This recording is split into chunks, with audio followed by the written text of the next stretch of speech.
समय की बात है। एक हरे भरे जंगल में एक विशाल बरगद का पेड़ था। उस पेड़ की ऊंची शाखाओं पर एक चालाक कौवा और उसकी पत्नी का घोंसला था। दोनों कौवे वहां खुशी खुशी रहते थे और हर साल अंडे देते थे।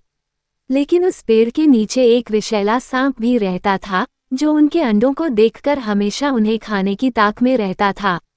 जब भी कौवा और उसकी पत्नी अपने घोंसले से भोजन की तलाश में जाते, वह सांप मौका पाकर उनके अंडों को खा जाता।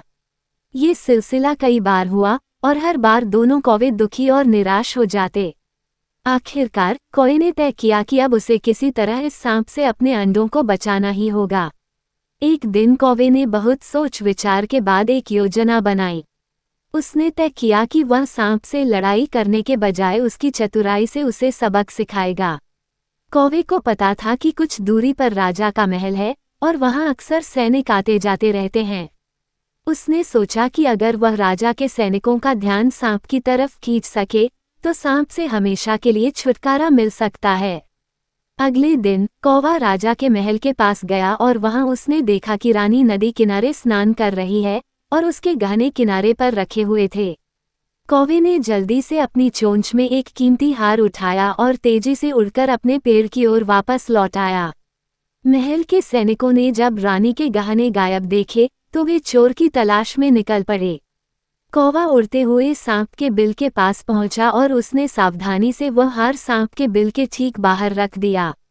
थोड़ी ही देर में सैनिक उस हार की चमक को देख वहां पहुंच गए।